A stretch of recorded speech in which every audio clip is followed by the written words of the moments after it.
Hi there, this is HypOps. Welcome to Fox-2. This is the podcast episode after the Seed S-400 episode.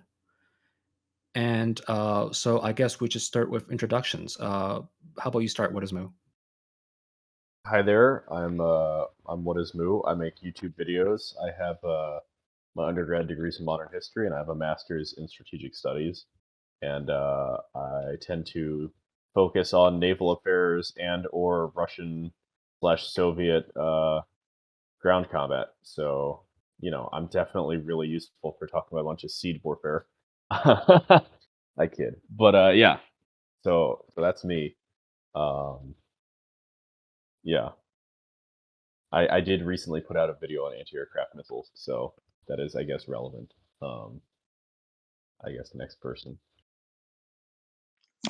I'm Professor Groeteschele. I spend most of my time yelling at kids on the internet about nuclear weapons and escalation dynamics. My focus is mainly uh, political, geopolitical. I'm not much of a weapons nerd like a lot of you guys are, respectfully, but I do enjoy the videos and I find them really interesting. This is HypOps. I've started doing this as a hobby, but I'm hoping maybe I could grow this into something a bit more.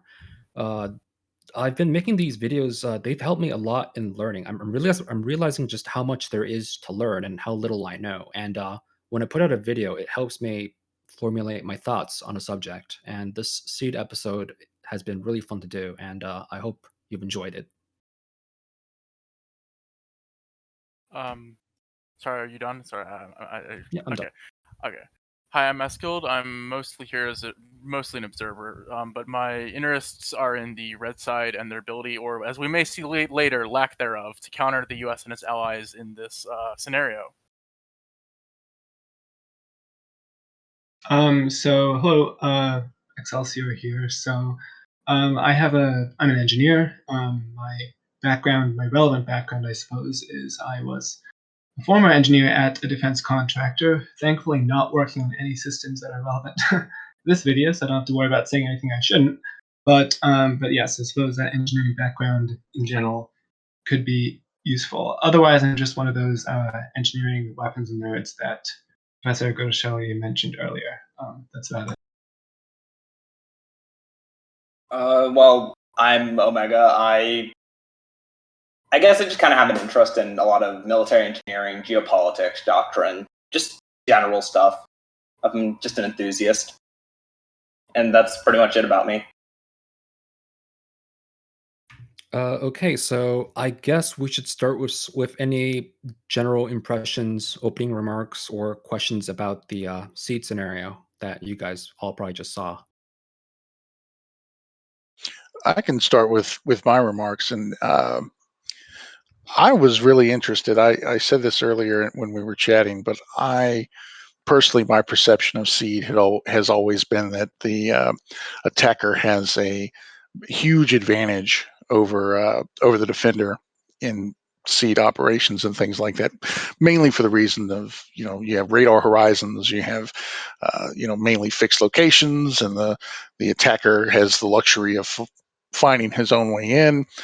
Excuse me. But I think that the scenario specifically showed me that, at least the way it was set up and at least the way that SIBO handled it, that the gap is a lot closer than I had previously suspected. Um, I think that was my main takeaway, was that I was shocked that uh, even though Blue 4 came out on top, the resources that they had to commit, even though they didn't have a lot of losses, the resources that they had to commit to get that victory were very outside what I would have expected them to need. Uh, I suspect that in certain ways I might have buffed the S-400. Like there are a number of factors. Like, well, first of all, I'm not entirely sure I agree with the fact that uh, Seed is defensive favored. Like when as the attacker, you get to choose the time and place of attack, and like the defensive side has to be. Did I say that the defender had the advantage? If I did, I misspoke. I meant to say the attacker had the advantage. That was my takeaway. Did I misspeak on that? Oh, okay. I might have misunderstood there. So you okay? If For the yeah. same reason that you said, the attacker gets to choose when and where he attacks, and where he can focus his forces and his energy. Where he has the most advantage. Well, if that's the case, the fifth generation scenario went pretty hard towards the American side. Like, I was playing around with it all day, and in very few circumstances, and I personally have run this my own scenarios like dozens of times. Like, very rarely does the op four ever even get a chance to shoot at the attacking seed aircraft, especially like with all the new technologies coming in, the stealth Yeah, aircraft, the extended range like uh, Argom ERs, the new jamming systems that are coming into play, and yeah, so I I guess I would agree with that. The attackers seem quite heavily favored, like when you account for these new technologies. yeah. I think I was shocked that the Red 4 was basically a single S-400 battery, and then there was, I think, an SA-11 or something, and 17. 17, and it took uh, almost an entire carrier air wing to beat that down. I think Yeah. if there's another S-400 battery out there, that's a you got to get another carrier basically. Or a And I carrier's worth of land-based aircraft. Right, 50 or Air land-based Force, or aircraft ain't nothing to shake a stick at. right, and then HypOps needs a supercomputer to run the scenario. But I Right. think uh, uh, just real quick, you touched on something there where you said that the Russians didn't even get a chance to really shoot down any of the Blue 4 aircraft.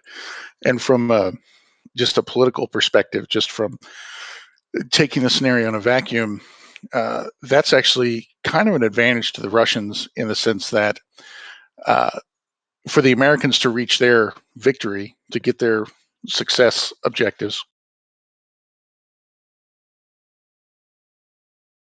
What Sorry were you about that. For the Americans to reach their victory conditions, they had to kill Russian soldiers, right? They had to hit those locations. But Yeah. for the Americans, or for the Russians, if they didn't shoot down an American aircraft, they weren't killing any Americans. So it puts, if you back up to before the scenario starts, it places the Americans in a very particular, very tough spot, because in order to win, they have to take what is almost certainly unacceptable escalatory action, even just because of the difficulty in hitting that target, in hitting the S-400. And I I suppose that that's also one of the biggest assumptions I made. Like the Russians realistically would have like had a chance to like just not turn on the radars at the very beginning, but I kind of forced them to like defend the air base, forcing the engagement, so to speak, so that I have a video to show you guys. Right. And like that's one of their biggest as a mobile SAM system, that's probably your biggest defense, like the fact that you're mobile and your location is not immediately known, unlike the older stationary SAM systems like the SA5. S75. Yeah, that Yeah. sort of thing. I mean, the video had a goal to achieve. Like, they had to get into a fight somehow. I mean, I guess, and if we wanted to talk about a slightly more realistic scenario, I mean, I'm sure this isn't always possible, of course, but I'm sure the US, with their initial strike, would have attempted to at least not have their Tomahawks almost directly overfly a major known Russian installation. Anyways, they would have directed them around to the extent possible. So Yes, that also was a way out. that's what they did during the Shirat airstrike, which I mentioned. Yeah. Like, they specifically directed them around the Hamaiman Air Base, just because, like, they wanted to avoid this sort of Any possibility. exploration. Like, I decided not to do that because I Video. wanted, yeah, because video. So the scenario can happen. Right. Yeah. Like there is always a level of abstraction because this is a teaching aid. This isn't a real war. This is being Right. used to illustrate modern suppression of enemy air defenses. I I will say I really enjoyed the video. I mean, just sort of looking at the couple of questions you asked at the end. One of them was I thought very interesting, which was would S-500 make a difference? And I think that just to address that, no. It's a ballistic missile defense system. It's Yes. that was for Yes. clickbait. Yeah. Like It is definitely that is clickbait. Yeah. Like but it's important and useful.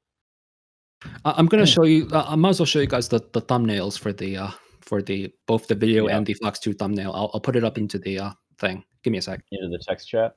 Yeah, you guys keep going.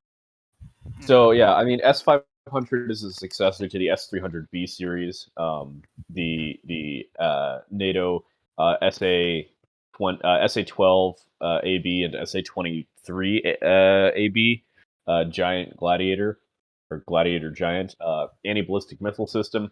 S-500 is basically an upgraded version of it on a wheeled chassis instead of a track chassis. It has this nominal absurd range that they like to throw out because the It looks Russians. good. Yeah. Yeah. And then people confuse the missiles for S-500 with the new missile for S-400, and it's like I've seen that. wild. Where they're like, "Oh, you'll only fit two of the new 48 N6 or 40 N6 or whatever missile on you'll only fit two on a TEL," and it's like, no, it's the same missile. It's just anyway. I'm rambling, but Well, I had a question. Is S-500, is that the Russians' designation for it, or is that something that? that's the Russian designation for it. Yes, So it is an. I Yep. was just going to say, if I recall correctly, and maybe I'm wrong, but it wasn't the SA-5 also S-500, or am I No, that was misremembering? S-200. S-200. Okay, sorry about that. Yes. So the S is I can't remember, but like S-25 is SA-1, S-75 is Is that- SA-2, S-125 is SA-3. These are all the big static-ish well, not static, but Semi-mobile. yeah. So like S-200 is SA-5, S-300 is SA-10, S-300 PMU-2 is SA-20, S-400 is SA-21, S-500 is SA. They haven't given it a number yet. I would guess 29 if you had to make me guess. 29 or 30. Because we have up to 28. S-350 is also a thing. That was, I think, one of the big takeaways I had, was this video, I think, would have been very different if that SA-17 battery had been an S-350 unit. Mhm. Yeah, like I was looking around. I don't think I saw any information about an S-300 there. Like we know, like I was looking at Hamaime Air Base for like the assets that were 350 located there. hasn't been Wait, was deployed it? to Hamamim. Huh? Yeah, so like the assets deployed there were the ones I first started off by reading the Wikipedia page and just started Right. exploring from the sources there. But as far as I could tell, the S-300 and the S-350 wasn't they haven't been confirmed there, so I opted not to. But yeah, that might have made a big difference with the defense. So S-300 is the same thing as S-400, but older. S-350 is a replacement for Buk, or is an equivalent to Buk, but for the sort of strategic air defense role that S-300 also uses. And the nifty thing about that is that it has 12 active radar homing missiles per transporter erector launcher. Which means that it comes with a fair amount of firepower to defeat PGMs. It has a lot of magazine depth. Right. And magazine depth is very important in Well, defeating them. yeah, right, because the name of the game really is just absurd more? magazine depth to not get killed by small diameter bomb. Yeah. I mean, circling back around to the initial discussion about like advantages to defender versus offense. I mean, I think this is really, in my opinion, one of the greatest advantages that the attacker even has in this scenario is just the fact that because you're dropping munitions down with gravity rather than firing them up. Yours tend to be much smaller. And when it comes to the whole discussion of magazine depth, specifically like over the course of a protracted conflict rather than just an instantaneous instance, the cost for your magazine depth in many ways can be cheaper than the person trying to build massive missiles to shoot up to reach you. That's an interesting. That's Sorry. That's an interesting point that you touched on. It just made me think. If you stretch the scenario out, how many more of those strikes are available in that carrier's magazine, right? Without having to get resupplied. I think it just goes to show that there's just that one, combination of missile systems in that one location. It just draws a huge amount of firepower, a huge amount of the combat power that the carrier can deliver, draws all of that in just to overcome it. And if you just take that as just one microcosm of one battle of a greater potential engagement or war or conflict, the consumption of those munitions would just be frightening for Pentagon accountants, right? Yeah, so this is something that there was actually a paper that I read recently whose name is escaping me and I don't have in front of me because I'm very good at preparing for these things. That talked about, and where's my 2021 IISS military balance? There it is. The estimate was that the Air Force would run out of its current stock of PGMs in 9 days of a war, of a large-scale combat. And I think that checks out. I think that might even be a little slow. But that's the thing that people don't sort of, I think, twig to is that precision-guided munitions take long enough to build that in any sort of protracted conflict, you need to have a very, very, very large stockpile because there are so many targets, and your probability of kill is going to be relatively low, right? I think that I agree with that in a larger sense. I think the popular perception of a World War III is kind of a World War II, but in night vision goggles, and I don't think that would be the case. I think my personal opinion has always been that any future conflict between great powers would be very, very short, extremely expensive, and just consuming weapons and men and tanks at a rate that is just terrifying. Yeah.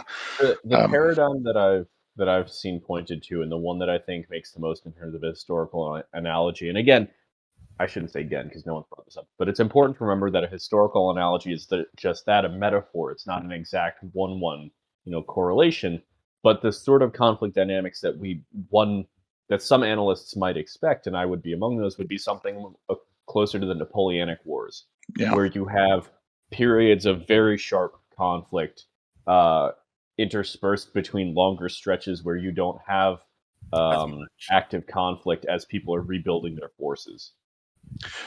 Just real quick, I want to cut in, guys. Unfortunately, I'm going to have to go and finish putting my Christmas tree up, but I wanted to pop in and just give some of my perception of the video and tell HypOps I think you did a fantastic job. The video was very, very good. I thought educational from my perspective, very well done. I liked the dry wit that was present in it, and I think you did just a fantastic job. And everybody who was involved in the creation of the video, you guys did a great job. I just wanted a chance to say that. So thank you very much for giving me a chance. You'll be happy to know. Talking to you. You'll be happy to know, Professor, the next video is about the war on Christmas. Excellent. That's what I've been waiting for. This is a Christmas episode. Like this is a Christmas special. Like we had the Grinch in it. I remember that. That was funny. All right. Well, thank you guys. Y'all have a great one.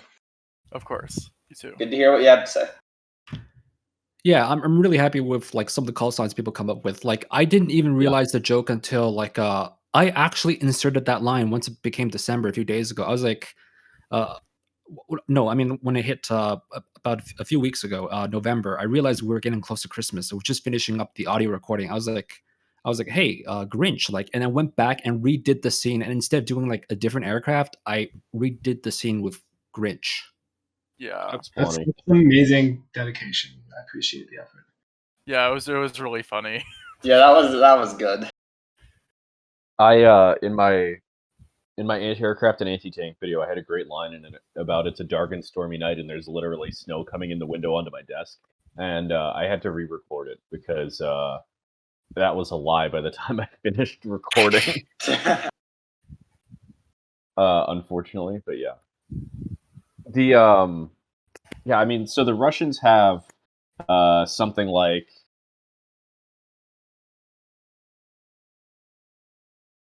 the Russians have something like 8 S-400 batteries, not to mention. Sorry, they have 5 regiments of S-400 with probably. That's a good question. How many battalions they have each or batteries? Yeah, But I have anyway, no idea. and then they have 4 regiments in the Air Defense Command with S-300 PMU-2. But that's just in the Air Defense Command. They also have the Army Air Defense, which has its own stuff. I don't know if it has. No, they don't have S-400. But anyway, where were we? I lost my I train of think thought. we were stuck at like magazine depth and how in a modern Yeah. conflict Yeah. you'd be exhausted straight away. Magazine depth is definitely an issue. This is why things like JDAM are magical, because JDAM gives you magazine depth because iron bombs are so cheap and JDAM is so cheap. Like we've Right. built over 250,000 JDAMs, and that was like 5 or 6 years ago. That reminds me that I'm sure this is the reasoning why recently there was news that came out about I forgot exactly which branch of the armed services was doing this, but was using starting to practice attacking ships with bombs again, which was there Oh was kind no. of like some new tests being done with that. I think off the coast of Florida or something from There was F-15s. offensive mine laying being done, but also like small diameter bomb can hit a ship, sure. Well, the Right. laser guided ones.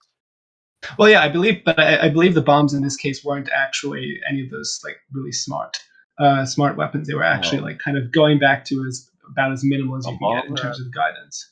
I don't that's remember if they stupid. were exactly fully dumb, but they If they're were. like laser guided bombs, that makes sense, but it's also kind of cringe because ships usually have air defenses, and like I wouldn't Yeah. want to be trying to.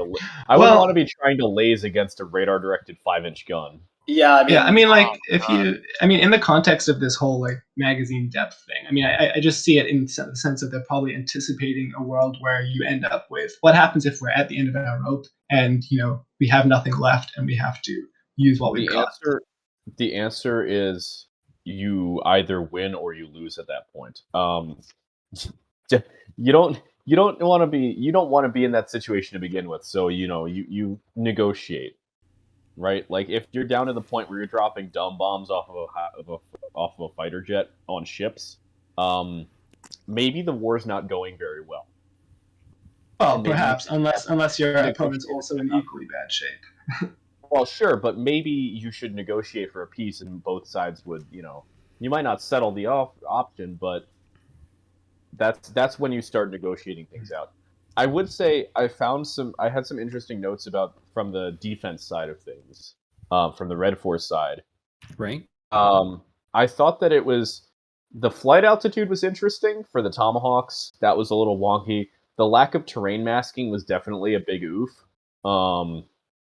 The lack of decoys on the part of the Russians was definitely interesting because that's something that they have a lot of effort into and a lot of thought and practice doing pretty regularly. Um, the the lack of displacement. Oh, displacement did come up in the first scenario, Yeah. and I thought that was quite interesting, and I appreciated that. But the fact that the systems did not displace, like that they were static between over the 24-hour period from shooting at the Tomahawks to engaging the airstrike, I thought was very interesting. But it also does reflect the sort of the sort of operations that you see at Hamamim, where they're in revetments, they're not, they don't displace or what have you between various locations. So that was kind of interesting.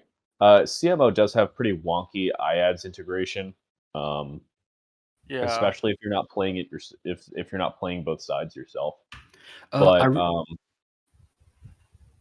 yep, I realized I probably should have made a note in the video somewhere, but or I should have explained this, but like after the Tomahawk strike, like the Blue 4 forgets where all the locations of the SAM systems are. They had to kind of figure it out again.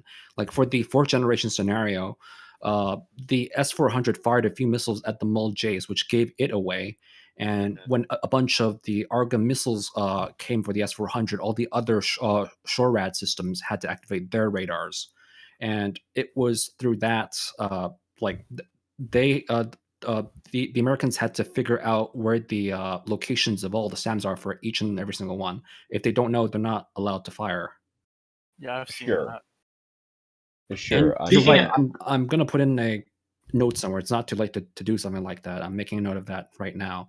But yeah, like the Americans also, like, they don't have like God's eye view. Like they do have to figure out both for the fourth gen and the fifth gen scenario, like where all the stuff were. It was more sure. obvious in the fifth generation scenario because of just the way I explained it. But it was also the same case for the fourth gen. I tried to put Okay. them under the same condition, and yeah, it's one of the biggest defenses of having like non-stationary SAMs. Like, yeah, Yeah. speaking of Red Force potential tactical issues, one thing, I mean, let me know if you disagree with this, because I think this is more like summed up an opinion. But I felt like the Russian fighters didn't really exploit the ability to overlap with their ground-based air defenses very well.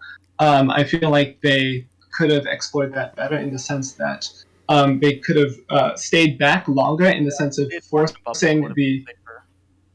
Yeah, I mean, I was hoping that they would basically force the attacking aircraft to either descend or be fired on by the S-400, putting them at a lower altitude and less advantageous, launch parameters for their air-to-air, before like just charging and getting slaughtered. And I feel thought like it was that could have weird been that adjusted.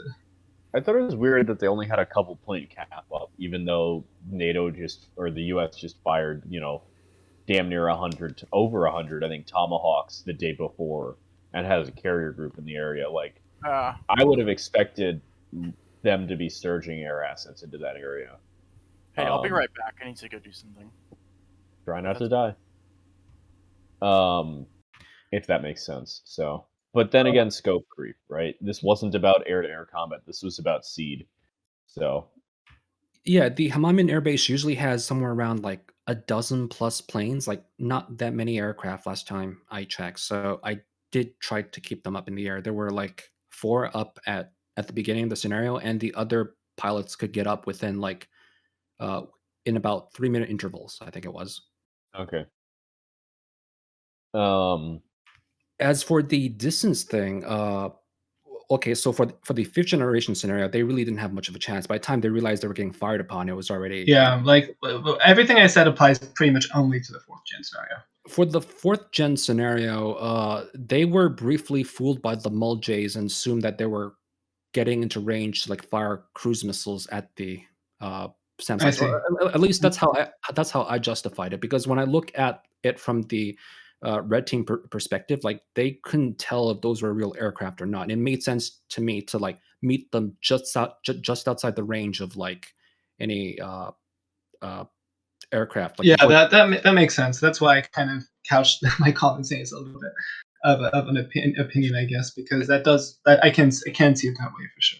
But yeah, I remember playing with the Russian aircraft all day, like trying to hold them back, doing all sorts of different things, even trying to flank ones. But like, it seems to me that like their best chance to do damage is just to fly in and try to expend all their missiles as fast as they could. Like, they didn't have much of a chance, and like their priority was to defend the assets on the ground, and so they were uh, like just running it again and again. Like they did the most damage consistently just by charging in and doing a BVR fight, firing all their missiles. the Yeah. Yeah. And of course, like Was the that subsequent pilots who got up always like did a bit worse because the American pilots just had all the altitude advantage, like they had all the kinetic Yeah. advantage, and it was I just noticed that. brutal. Yeah. Yeah, like I really like that scene because like I was like, hey, they're completely surrounded. If I just tweak it a little bit, I can get them all to fire at the same time. It looks brutal. It definitely was one of those situations where you feel bad for the people under attack, just Yeah. because there's just like it's just like sticking your head out the door and getting stomped. Yeah, like and it just kept getting worse for them because like in the generation scenario, like it was a victory just to be able to see the F-35 like At the end. yeah, like it was Yeah. even worse. Like I would not like it honestly is terrifying going up against this sort of technology. Like if you were like a pilot in like a Sukhoi, like you don't want to be there. And I Yeah. think I've No. mentioned that with that OSHA joke. Yeah. Yeah. I think Yeah. on the other hand, I think there is sort of a lack of transparency into the effectiveness of like we know that VLO systems are effective, at least to a useful degree because they're so heavily invested in, right? No one would be spending money on this if it didn't work. But on the other hand, I think we have a lack of. I think there's issues with understanding um, what sort of countermeasures Red 4 or Blue 4 I should point out. Like this is why the E2D has an L-band radar, right? It has that spooky long wavelength counter stealth radar, um, but Um, s- yeah. it's Speaking of it's speaking of spooky counter stealth L-band radars, I'm just curious if there was a conscious decision in the 5th gen scenario, since that's in the future anyways, whether or not you were going to include any SU 57s, which have that supposed spooky L-band antenna, at least in the wings, and how that would have potentially affected the scenario. Yeah, like the only reason why I didn't put them there, and I wanted to, but I couldn't quite justify it because I claimed to have done research, and the aircraft I put at the airbase were physically present. Like I believe that the Russians are just getting their first like Yeah. Their Su-57s are just rolling yeah, off the line. like if I ever expand on this scenario, I might do like a what's it called like, again? The Kaliningrad like enclave. Like they have a more extensive SAM system there, and I believe that they're those are the units that the unit station there are the ones slated to receive the first Su-57s, and I'm very interested in playing with that because that would give Yeah. the Op 4 more interesting chances. And I'm I mean, yeah, the only reason I brought it up was because, I mean, in the 5th gen on the American side, you were assuming that was like a 2022, 2023, 2024 anyways. So I figured that by then, I think it wouldn't have been too crazy if you would say, okay, by 2023, 2024, the Russians are also going to be able to field this capability. But I yeah, see what you mean. Small like numbers, maybe. like that would also be a valid way to do it, but another reason I wanted to do it this way because halfway through like writing the script and just playing around with it, I realized this is like a really good way to explore like the new technologies that are on the horizon, like why we are spending billions and billions of dollars with these like new technology. Like a lot of the general public wouldn't They don't know. appreciate something like this, like a stealth aircraft. Like you hear like buzzwordy headlines like the F-16 can out dogfight the F-35. Like why are we spending so much money on the F-35? And that's not a sufficient answer to me. And I hope Mhm. my video like gives a slightly more nuanced answer. Like Right. it showcases like why we are spending like money on this sort of thing. Yeah, because we spent a lot on it. Like a lot, like ridiculous money. But like, Yeah. see, I think the fact that the 5th gen scenario was basically a bunch of damn space aliens coming down and using phaser beams to just evaporate the Russian SAM site pretty well shows the effectiveness. It was the right. difference between a fair amount of planes lost and none. Hmm. I think that the issue with those kind of like media sources is like it doesn't even necessarily like mean that they're saying anything that's inherently false. It's more of like they take things that either aren't very relevant or they are taking things out of context and using that to kind of perpetuate whatever it is they're trying to put into there, if that makes sense. Yeah, because like saying like an F-16 can out dogfight a F-35 doesn't really mean anything because it's a BVR engagement. You're gonna see an F-35 getting in with an F-16. Like, when's the last time anything's ever had a dogfight? I mean, also it's worth pointing out the F-35 can out dogfight damn near anything. It has all of the high alpha of the Hornet and a lot more thrust to weight ratio. Yeah, you know, I mean, one thing. Well, it has a lot less drag too because all its stores are internal. So you're out there with a lot of good acceleration. Yeah, that's what I was about to say. Like, I mean, yes, maybe if you have a clean F-16 versus an F-35, yes, maybe probably the F-16 is going to outrate the F-35 if it's clean. But in a real life scenario, the F-16 is not going to be clean, and the F-35 will. Yeah, that's something that I see a lot. I believe the article where it's talked up is an F-35 that was one of the structurally limited prototypes. Going up against a basically clean F-16 with maybe a bag. It was something ridiculous. Yeah, that's like not comparable. Yes, it wasn't. It was very silly. Not to mention that there's never any differentiation between variant. Like each variant has different G loading limits, and usually they're just like, oh yeah, F-35 can't do this. I'm just like, okay, well, which variant? Also, there's stores limits. Like different stores can pull different G limits. So if you have too many stores, you can't go very fast. Also, if you have too many stores, you can't turn very hard. So it's a whole thing. Yeah, I mean, if we're going to talk about dogfights anyways with F-35, I mean, the biggest thing that I can think of is that you can't shoot 9X from it in a full stealth configuration. You can put on the wingtips for F-35, but as far as I'm aware, you can't fire 9X internally from an F-35. So like if you end up with a dogfight with any adversary carrying high off boresight missiles, you're kind of done in an F-35 anyway for totally unrelated, for issues that are completely unrelated to maneuverability.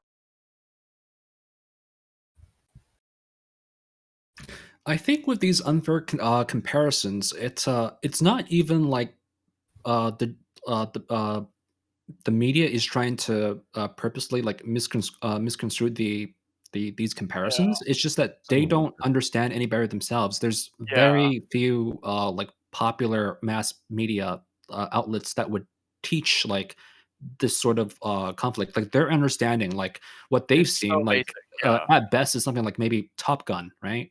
Like and yeah, like I agree. Like I feel like that there should be more sources out there that tries to teach this sort of thing, like gives a better appreciation for like these new developments. Because right now there isn't too much out there, unfortunately.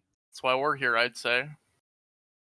Speaking of teaching moments, I really appreciated when in the 5th gen scenario you showed the Russian jet getting a sneak peek at the F-35 through its IRST before it got taken down. Yeah, that was I feel like that's just like a cool way to illustrate the fact, like, why does the Russians care about putting these on their aircraft anyways, and kind of how it might potentially come to play in a real life scenario. I actually like grew to appreciate the like I actually learned like to appreciate the IRSTs like from this video game. It's like I was like again like I tried a whole bunch of different things to see what's the most reasonable scenario, and to my surprise it's the IRST that always picks it up first, and yeah, like it seems to be it seems to be much more useful than radar when it comes up against stealth technology, like assuming radar works the way we think it does. But like that was organic. I was like, whoa, did that just happen? Like like the aircraft even turns to face the aircraft once it detects the F-35, and I was like, that's a really cool scene. It looks like he's like turning around to look at him, and yeah, I captured that moment. I was really happy about that. Yeah, that was pretty cool. Just a nice little detail to see. Yeah. I mean, I know it didn't end up coming up and being super relevant in the video, because even after he saw the JTAMP, didn't have time to really do much. But yeah, but I was wondering, were they carrying any of the long-range Russian Fox-2s anyways? because in a hypothetical scenario where he lived a couple seconds longer, he might have actually gotten some use out of one of those. Yeah, I remember I remember running that particular scenario like 10 or 15 times, and about in one or two of them, like the Jadams keep missing. The Suko managed to dodge the Jadams like twice, and he managed to get a shot off. And in one of the scenarios, actually hit him. But it's definitely one of the rarer cases. But it is possible if they could somehow just close the distance without getting shot down. If there were like maybe 5 or 6 Sukhois, I'd give them very good chances to like, Kukashev's Cobra, yeah. fucking based anti-capitalism maneuver. But yeah, like even in that case, it wouldn't be pretty. Like you kind of have to charge at them and hope that your heat sensor picks them Yeah. up. And Yes. It's a very chancy thing to do. Like it's unlikely. It's not a good idea. yeah, Yeah. the scenarios are out there and they'll be released in a couple of days once the video comes out. Anyone in the audience who doesn't know, I think I'll need an extra day to prep the video because it's not quite where I need it to be. It's I'll be releasing the scenario files and you guys can mess around in it yourself, and hopefully you'll see that my thing is reasonably rigorous, and the scenes that I showed in the video, you can basically replicate all of them. Like they all have a good chance of happening, and I tried to take the most reasonable chance, like the most reasonable outcomes, and most of them look pretty cool. Hmm. Yeah. Um, I think one of the things that this showed was the necessity of having a greater integrated air defense system than just one missile battery.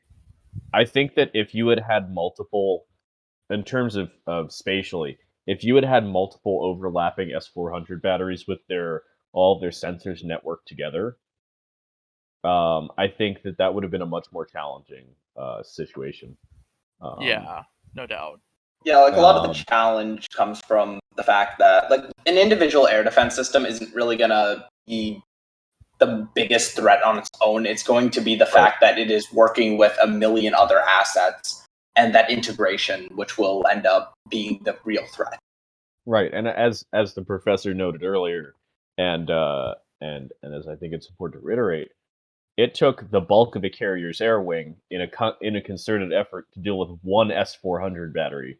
Now Right. imagine Imagine if what you have happens 5 more. of them around in this region, right? And you don't know where they are.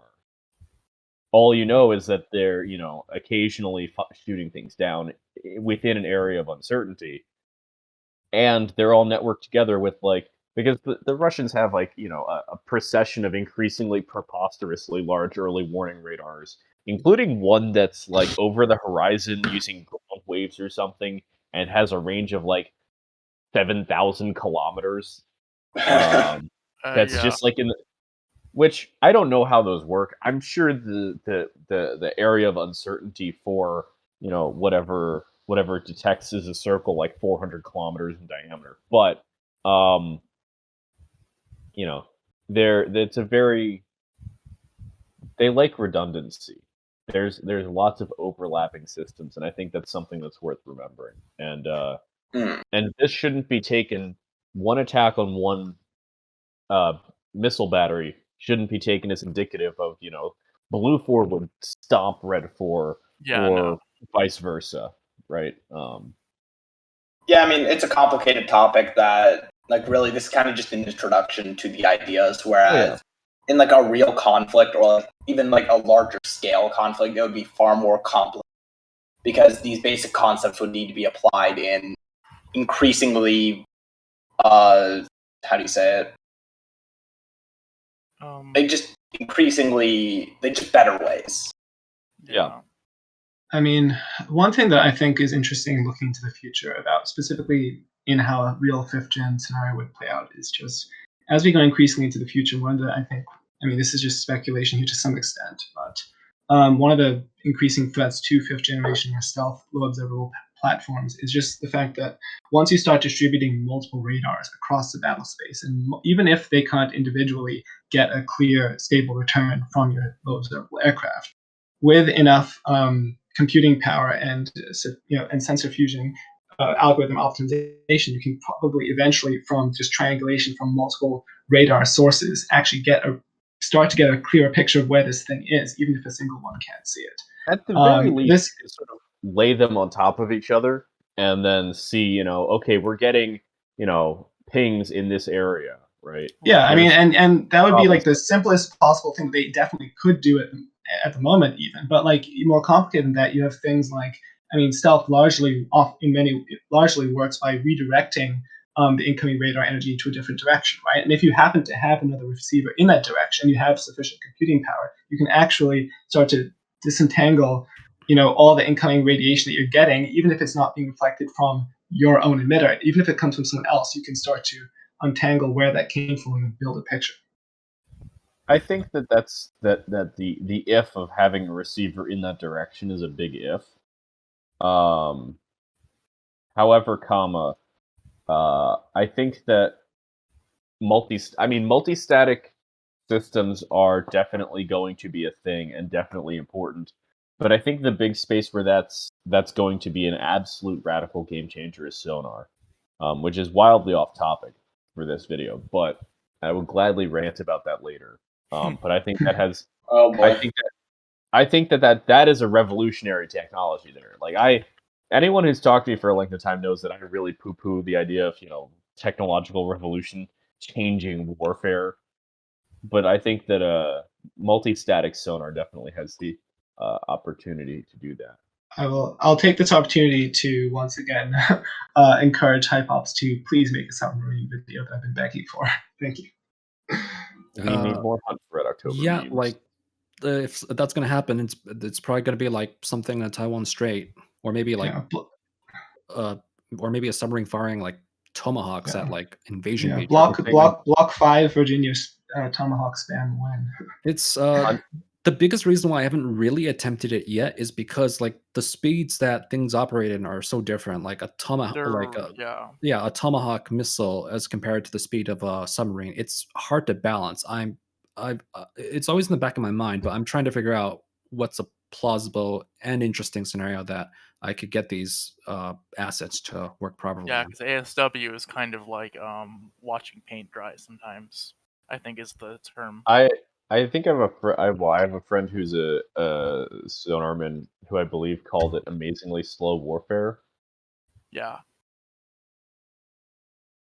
Sounds about So right. yeah, it's definitely one of the things that is a patience driven exercise. Well, So to draw the conversation briefly back to the actual video, I guess, before our tangents get out of hand, I guess I just wanted to bring this. I know I mentioned this to you earlier, HypOps, but I guess maybe just stating for the record for the audience, I suppose, is that in terms of mistake, we talked about some mistakes from the Red Force, but for the Blue Force, the whole thing. How much do you think the lack of jamming from the prowlers on the Russian aircraft made a difference in terms of casualty counts? I don't remember if any of the Hornets were shot down by the Russian aircraft, but I think at least one or two were. And what do you think about how that could have made a difference? It ended up being 4 Sukhois for 2 Hornets, I believe. I remember playing around with that scenario, even though I completely forgot about doing so in the actual simulation run that happened to go in. But yeah, like it does seem to affect the chances, although like it's not like it doesn't guarantee that the Hornets would get out unscathed, and also occasionally I end up losing some of the prowlers to the Sukhois, so that's also kind of risky. The prowlers didn't fare so well in the fourth generation scenario. Actually, like 3 of the 4 went down in that particular run. Like usually I end up losing 1 or 2, but it was particularly bad in that one. And yeah, it didn't pay to be a prowler pilot that day. They're swimming home. Yeah, if they made it out at all. I mean, that's why we need the Growler, I suppose. Far more survivable EW platform. It's actually like I feel like the like I didn't like even really use the I didn't really demonstrate what the growlers were doing, but like I've run all sorts of scenarios like Growling. like I managed to get the growlers to within like 15 nautical miles before they're detected. I'm not sure if that's accurate or not. It is so powerful. Like That's Next generation jammer is kind of broken. I don't know how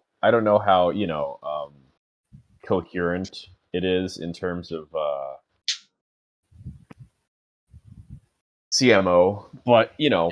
America's good at electricity. We got some computer chips. That's why there's a graphics card shortage. The next generation jammer is literally just it's literally just 600 3090s in a pod, God. Yeah. all rigged up in SLI.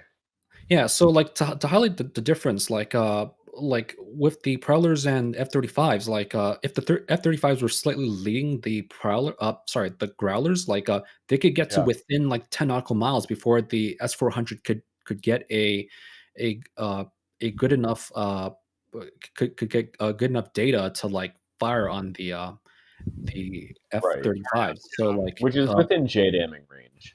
Yeah, yeah, that's like scary close. I had so much room to work with that I started like playing around with like how I could coordinate the munitions. Like you notice in the fifth generation scenario, because I had so much space, like I didn't even have to start with the long range ARGM ERs.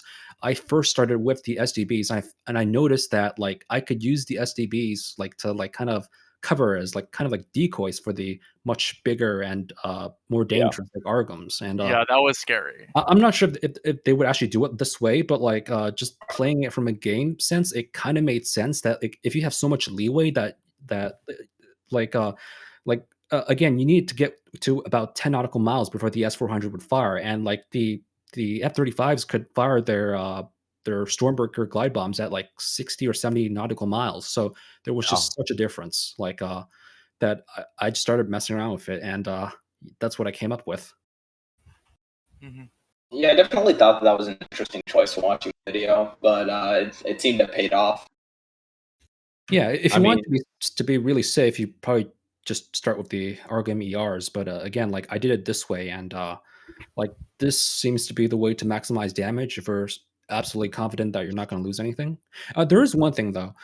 I've read that like even without a data lock, you can attempt to fire like missiles into the air. Like it's called bearing on launch. Just fire it at a point I've in heard of space that. and hope Yeah. that it points at something. Oh yeah. Unfortunately, CMO doesn't allow me to do that. I would have liked to experiment with that more. Like I've noticed that like sometimes like missiles like that if you fire at like a different aircraft, they'll again like the missiles in CMO actually hunt for different targets, and I've seen like F-35s occasionally dodge out of the way, like in a different simulation run, but like they attempt to dodge out of the way of the missiles, and even got a hit once on a growler, just like fired into space, and like the active tracker on the 40N6 missile was able to pick up a growler and still had the fuel, kinetic energy, and enough yeah, time to turn and hit it. It was something I would have liked to experiment with, and maybe that'll be something they'll implement in the future. But that'd be cool. If I remember correctly, that is a feature, but I'm not 100% sure. I think Yeah, there's a way to do it, but I don't remember there's a way it's like something you have to do with I like mean, MCON or I think it's something. like Shift F1 maybe or Control F1. I'm not sure yeah, though. like the S-400 didn't allow for certain units did, like the Mul J's, for example. I just fired them off into a point in space. Like they just Yeah. yeah, drifted over to the uh, towards a Hamimen Air Base and just acted as decoys. But I couldn't get that to work for the S4. Like they didn't allow it. I remember, like, yeah, like Yeah. the I know you're hotkeys when talking I about. pressed them, it said that like this unit cannot bearing on launch, so it wasn't something I could really experiment with. right. But like it would have been useful in the fifth generation scenario because it was all defensive. Like it feels bad to fire 40N6 missiles like purely defense. You've got no hope at like hurting your opponent. Like at best, you can try to fend off Well, their punches. so this is where the Russians. I mean, you can't. Let's put it this way: if you want to sink the plane, or if you want to shoot down the planes, the best way to do that is when they're on the ground, and the way to do that with a carrier is sink the carrier, right?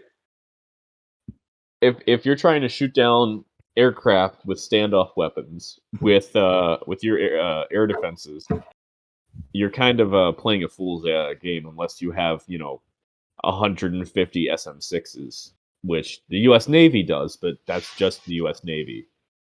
Not everyone can have the blessed holiness that is SM6. I mean, Um, even in that case, you don't put your ships where you think they're going to get fired on. You defend yourself with your missiles if you get yourself into a corner, typically. right. Well, I mean, let's put it this way. Cooperative engagements popping maritime patrol aircraft from 400 and 500 kilometers with SM6 is definitely something I've heard scuttlebutt about happening in exercises, um, which I find absolutely hilarious, but this is neither here nor there. Um, I think that this is sort of expanding outside the scope of the scenario, but if you're looking at a situation where the Russians are actually, you know, where you have a conflict spiraling into excitement like we have in Ukraine, um, the best defense is in many ways an aggressive offense, and so the Russians would not be looking to just sort of sit back and let someone do an air campaign on them like in 1991 in the Gulf. They would be looking for offensive firepower um, to destroy their adversaries' aircraft on the ground, aircraft and long range other long range precision strike assets. Yeah, I agree. Unfortunately, like I had to limit the variables in the scenario, so I kept it fairly small and limited. But like, it does feel a bit unfair to opt for because like it's almost all like reactive elements. Like the only active elements they had were the Sukhois, and there weren't really enough of them at Hamaiman Air Base to really make a difference. It's Well, I mean that's sort of the nature of the game, of the scenario that we're talking about. You know, well, like because it is seed, yeah, you like have to have an enemy air defense to suppress. I mean, you can always like headcanon, stuff that happened around the scenario that weren't really like on screen. It's the content of the video does not, preclude the situation that maybe the Russians were launching or in the process of preparing a strike elsewhere on the carrier, Well, perhaps. I'm gonna make a fan fiction video where the Voyniy Priamka approved black hole Kilo submarine sinks surfaces, as I mentioned, I think before the podcast, to use its man pads to fire at the landing aircraft on the carrier. Yeah, because torpedoing the carrier is too easy, of course. Torpedoing the carrier is for the decadent capitalists don't even deserve the torpedo. All right. Well, yeah. If I don't know if I'll read this fan fiction if you write it, but good luck.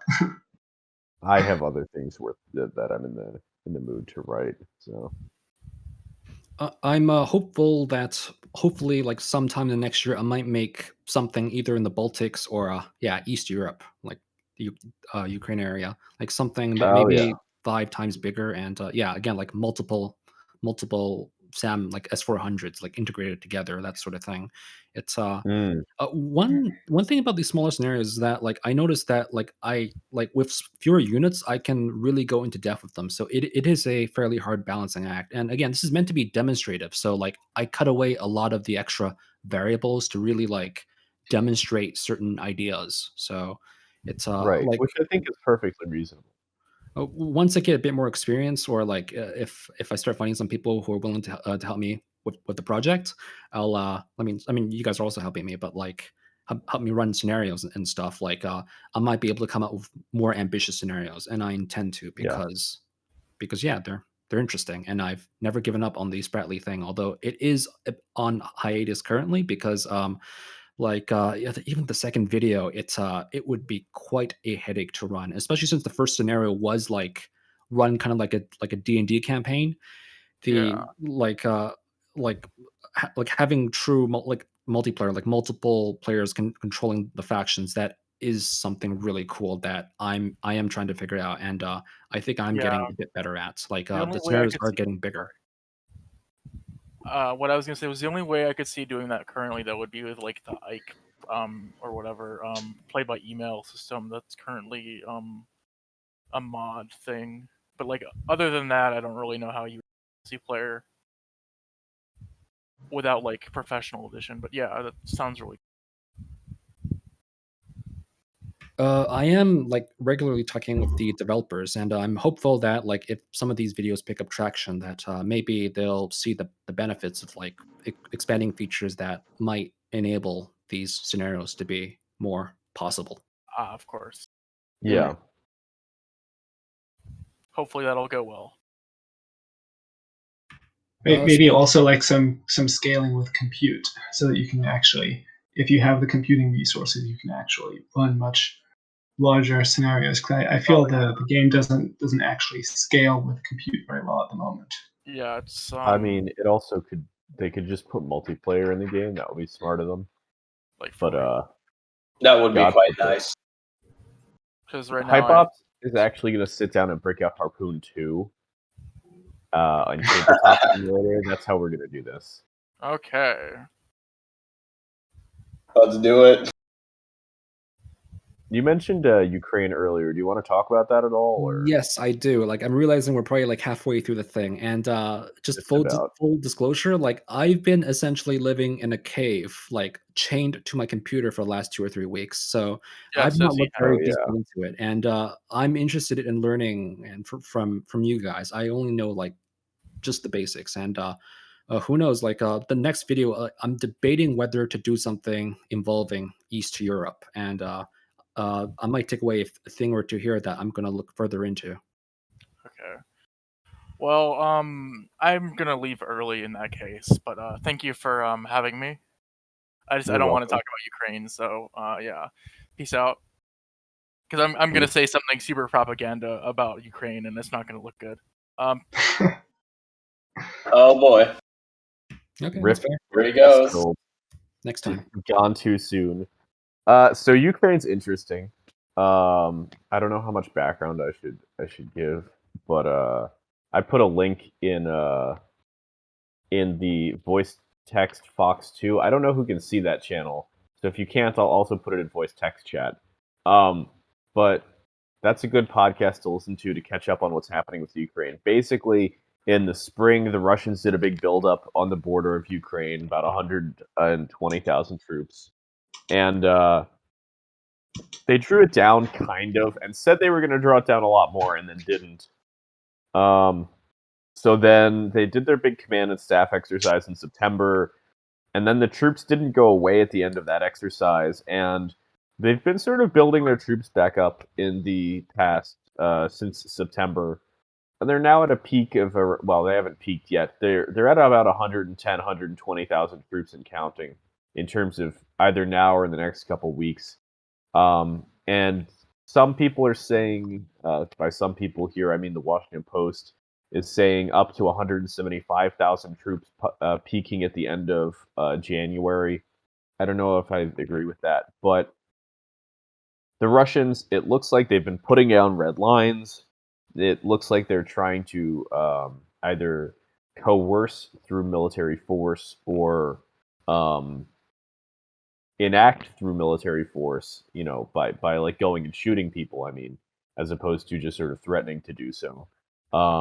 Ukraine to sort of make good on the concessions that they said they would make in the Minsk II agreement regarding, I believe, the sort of self-governance of their territories, or not their territories, but self-governance of the self-declared republics in eastern Ukraine, the Donetsk and Luhansk People's Republics, as well as recognizing Russia's annexation, illegal, I should say, annexation of Crimea, um, among some other things, as well as the full cessation of military cooperation with the NATO. Um, so these are obviously things that Ukraine, the government in Ukraine, has no desire to agree to at all. Like Ukraine's not going to stop cooperating with NATO if they can help it. They really, really don't want to give an inch to the idiots in Eastern Ukraine because they are pieces of work. So the end result of this being that there's a significantly non-zero chance of an armed conflict between Russia and Ukraine in the next three months or so. I would guess before the end of winter, so the Russians can leverage the gas stuff. How strong is their conviction in this? Like, The do you think Russians they're or yeah, the Russians, it sounds like that they're planning to go through with this, and even though that, like, the plans are, I mean, like, the jig is up that they're really planning for this, like, do you well, think it's not that the jig 'em up. They haven't been really hiding this sort of escalating tensions. They've just been saying it's Ukraine's fault. Which is a little bit like saying, oh, she dressed like that. So that's kind of shitty of them. But uh, the build up on the border is sort of a two-pronged thing. On one hand, it's to say, look, do what we want, or there's war. And the Ukrainians have the choice of either doing what they want or going to war. So um, we can't know from the outside looking in. We don't have, unless someone wants to break out an oracle, we don't really know what's going on in Putin's head, right? You want to break out the crystal ball and try and figure that out with the telepathy. But Putin, we don't know, and not just Putin, I should say, the entire Russian government, because it's not a monolith. We don't know if they've made the political decision that war will happen yet.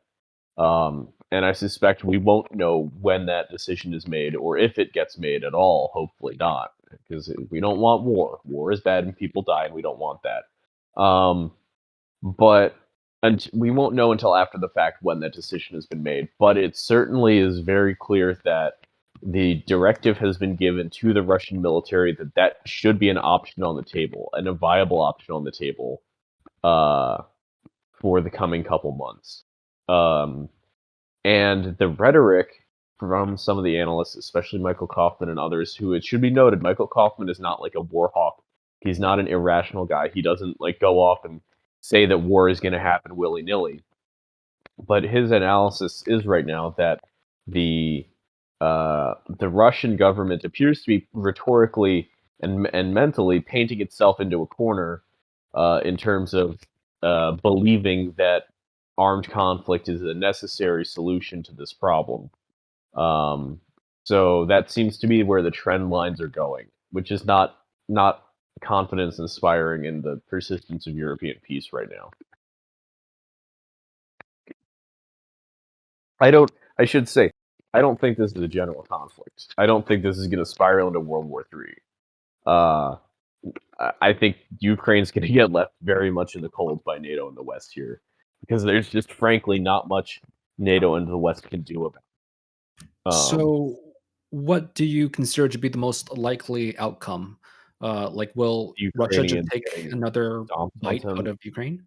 No, they're not going to take land. I think it's pretty clear the Russians have no interest in taking more of Ukraine than they already have in terms of Crimea, because if they wanted to take the Donetsk and Luhansk, they would have taken. They took Crimea, right? Like,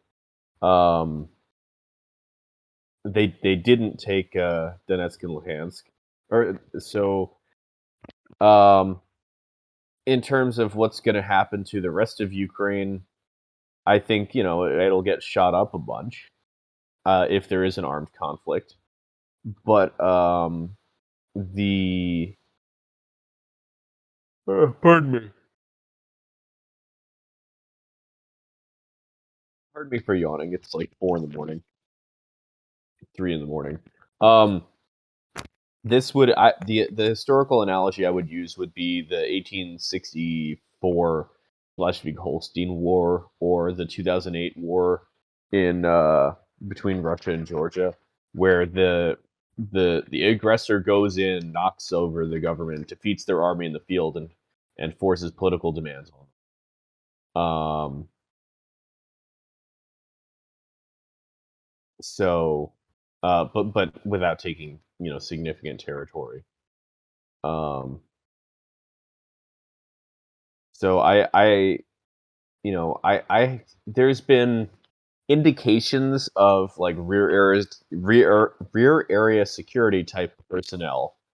The Russians have this bars reservist system, which is basically a bunch of like Cossack football hooligans with technicals, which is worrying because I wouldn't want them driving around doing rear security in my neighborhood. But anyway, um, they've been activating those guys, and so those guys would presumably be doing counter SOF and rear area security, which is worrying, but that happens.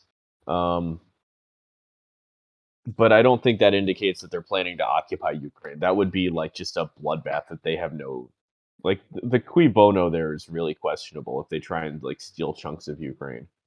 At least in my I mean, opinion. in many ways, the issue with taking land is, I mean, there's the matter of would they even want it, which is certainly not Right. clear. But it's also the situation of like that's in many ways like another level of escalation. I guess you'd kind of think that just like attacking someone is the peak of escalation, but kind of isn't in the sense that from the international community standpoint, or like from I guess global PR standpoint, it's much worse to be seen as just like annexing massive amounts of territory than it is to just say, okay, we're going to enforce some political concessions, but we're not actually taking this land.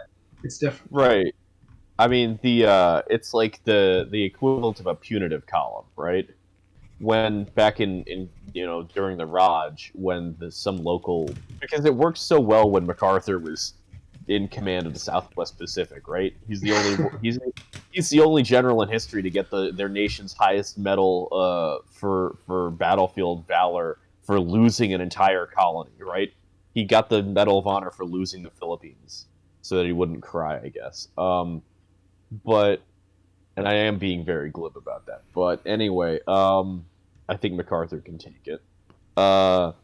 If the Russians knock over Ukraine and then enforce their political demands on it, you're going to see a huge military buildup in Western or Eastern Europe, to offset that, right? The Russians will have shown themselves to be big and scary, and we have to take them seriously. So I think you would definitely see something like deploying at least a division of U.S. troops to Eastern Europe, probably to Poland, if not more. The Yeah, I mean, Poles like go. the U.S. reaction, I feel like is the more predictable one in that sense. The people's reaction that I'm kind of more curious about is more of the European nations like Germany. I mean, Poland's a little bit more obvious, but Germany and like some of the other larger European nations. I'm wondering exactly what they would do in that scenario. Yeah, I If know. anything, I could. actually.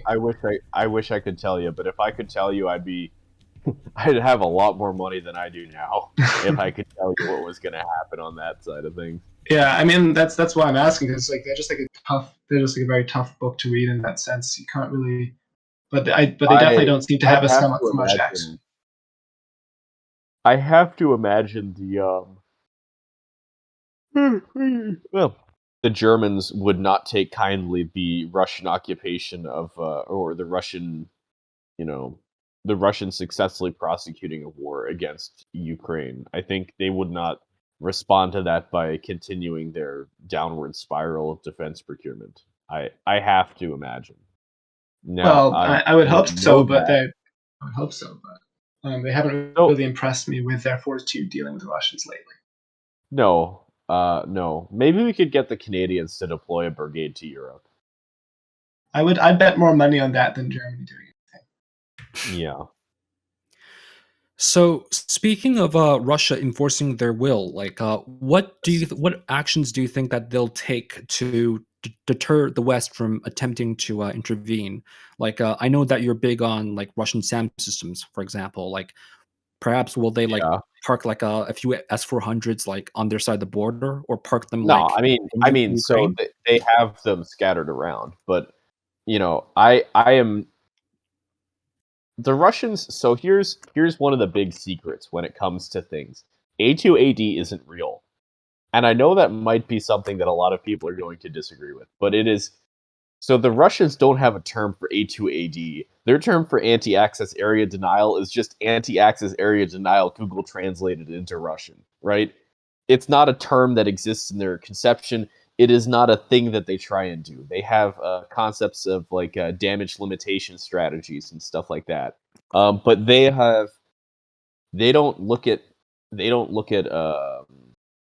military. They don't have such a systems focused approach, right? The Russians have a far more conceptual approach that focuses on what they want to do and then build systems to make that, rather than A2AD, which comes out of the 1990s, when the Department of Defense was figuring out what do we do if we need to do in Iraq 1991 and someone actually tries to fight us, right? That's where A2AD comes out. And so it's a very American term. And so the Russians aren't going to just sit there with like big red rings of death on the map and go, oh, no one can come behind our S-400 battery. No, the Russians understand that no defense is impervious. And so the attempt and the goal will be to mitigate damage to critical infrastructure and necessary assets, while sort of, S-400 is not going to be defending maneuver units, right? They have their own maneuver unit. The maneuver units have their own surface-to-air missile systems, their own integrated air defense, stuff like SA-27, Bucam 3, I should say, in Russian. Tor, Pantsir, etc. Well, Tunguska, not Pantsir, but Sosna, Estrella 10. All of these different systems that are for the maneuver units.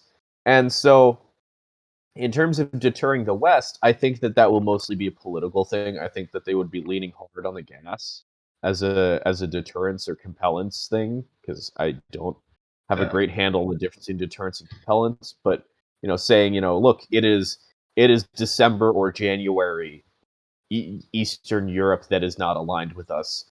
If you don't want to have a very cold fucking winter, you are not going to get involved in this conflict, because we will not sell gas to someone we're at war with. That would be completely reasonable.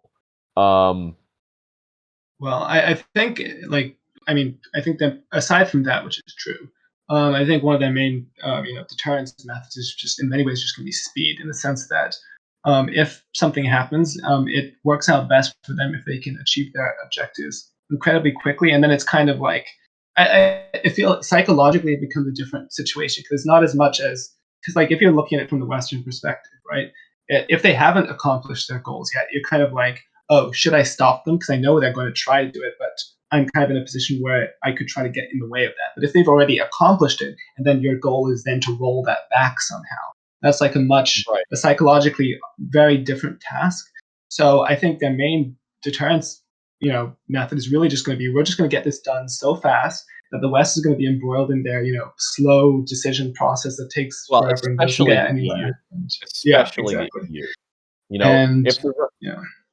anyone who banks on the EU being indecisive, I think, is making a safe bet. I'd also point out that this is a release from the Ukrainian Ministry of Defense, and you'll note that it says that the Russians have amassed 1,200 tanks on the border between the various groups that are around there.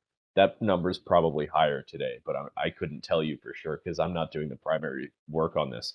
And so the the French have 200 tanks. So it doesn't matter how good the Leclerc is relative to a T-72B3 when the Russians have 1,200 tanks and the French have 200 total. That's a problem. You can't really deal with that, right? I mean, even if it made a difference, even if they had enough to make a difference, it would be the matter of just having the decisiveness to actually get them over there in time, in Right. force, which they don't have. So. Right. And then trying to make sure that you're telling the Ukrainian T-64 and T-80 variants from the Russian T-72 and T-80 variants. Oh, that's easy. The Ukrainian ones won't exist anymore by the time you get there, so it's no problem. Yeah. That's always something that no one's really talked up, that I think in terms of NATO is like, you have all these Eastern European NATO countries that have very Soviet bloc Russian looking tanks. And if there's ever a conflict, it would be worrying to be in an Abrams and squinting through that thermal sight and going, shit, is that a Czech T-72 or a Polish T-72 or a Russian T-72 or a Ukrainian T-74?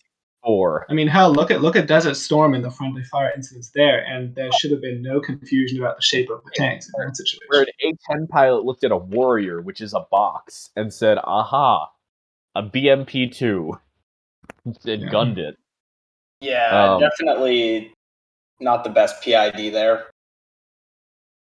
Could individual European nations be able to intervene on the Ukrainians' behalf? Firebird, they could, but it would be stupid. Because they're not protected.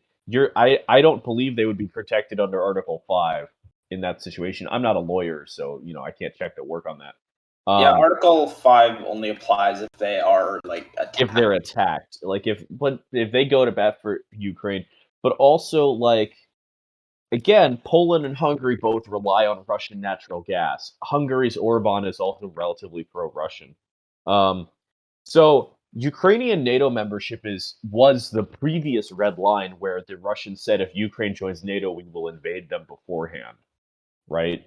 Now the Russians have walked that line backwards. So it's gone from Ukraine can't join NATO to Ukraine cannot engage in significant defense relationships and cooperation with the West. Because the Russian view, and this is articulated by Michael Kaufman in the Modern War Institute podcast, which I will post the link to again. The Russian view is that other than the hard security guarantee of collective defense that NATO brings, and formally being in NATO, the NATO is almost treating Ukraine like a member in everything but name, which the Russians really, really, really don't want. Because Ukraine they see as in this case like a knife pointed at Moscow, basically. If Ukraine is aligned with the West, and from their perspective, with the sort of one of the overriding perspectives and cultural touchstones within the Russian mentality being the memory of Barbarossa, of this cataclysmic invasion from the West, surprise invasion from the West, where 1 in 4 people over the course of their defense against this invasion, 1 in 4 people in the country are killed or wounded, which is a preposterous number of people. Yeah. I mean, in that sense, I would describe it as Ukraine as less being a knife towards Moscow. It's more like a knife to sever, the Russian heartland in half, cutting the Caucasus region off from which was basically part of the 1942 plan for the Nazis, in many ways. That was the plan, and they're worried that what if someone did it again or tried to anyway?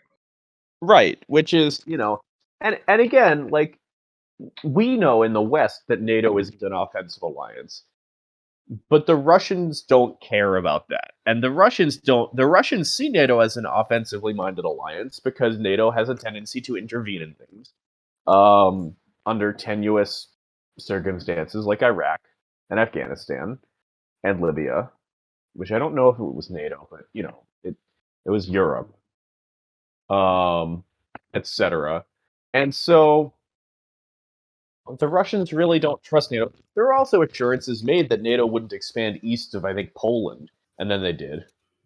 And Syria as well, among others. So, the Russians see NATO as a threat to their regional stability, kind of understandably. Yeah, I see where they're coming from, but also, they really overestimate NATO if they really think that they could pull together to do something major. Okay, we're all going to decide we're actually going to go invade Russia now. They're giving NATO way too much credit. Well, NATO couldn't invade Russia, right? Yeah. That's what I mean. Way too much credit. Way too much. Right, but the Russians are paranoid and probably are the only people who rate NATO equipment higher than Americans on the internet, and it can is the only people who think better of American stuff on the is the Russian general staff, because they're very afraid of Americans' magic technology, because that's sort of let's put it this way, it's part of the mindset of their officer corps, to the point where in 1941 they introduced a tank gun that could frontally penetrate a Tiger at 500 yards. a year before the Tiger tank existed. You know, their tank gun, anti-tank gun, because they still had towed anti-tank guns in the 60s, that was designed to penetrate the MBT-70 and the Chieftain, was really a gun that was more, in terms of power, a match for something like a Leopard 2 or an Abrams. And they were thinking like a generation ahead in terms of the armor of I mean, their this reminds me of a quote. I was watching a video of some presentation given by someone.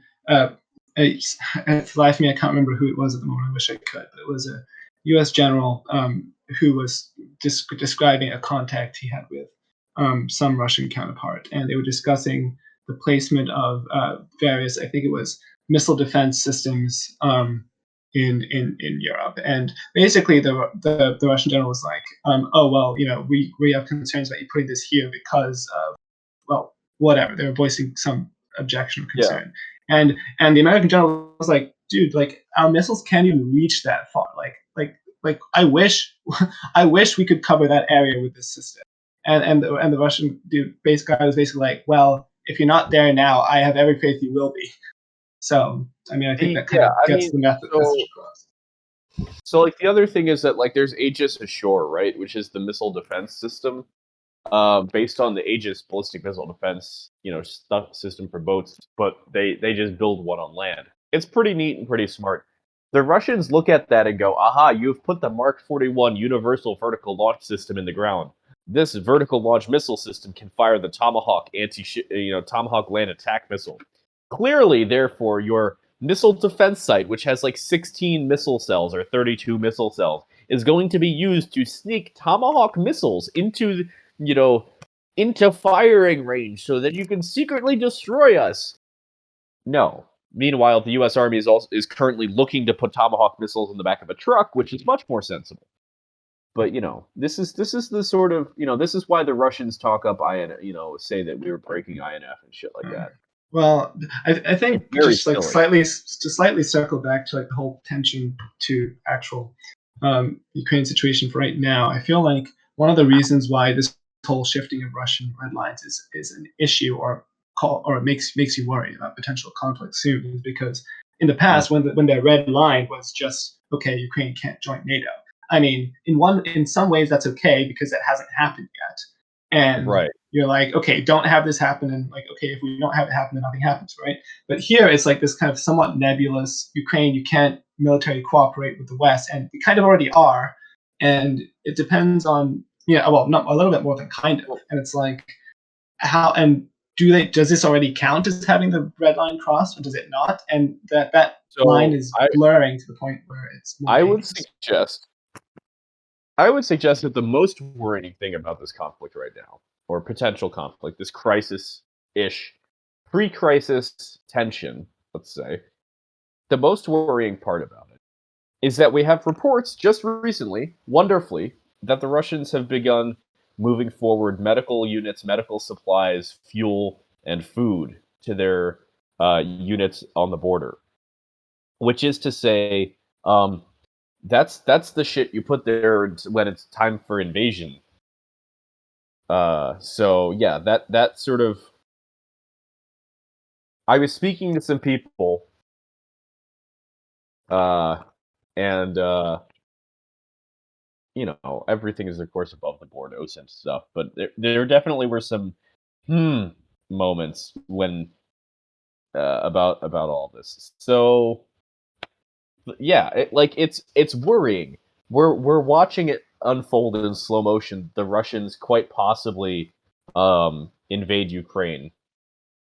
What I think is interesting, and this is to circle back and link this up to our discussion of SEED, is that the Russians are almost certainly going to knock out the Ukrainian air defense network and their air force in the opening 45 minutes to an hour and a half of the war, if there is a war.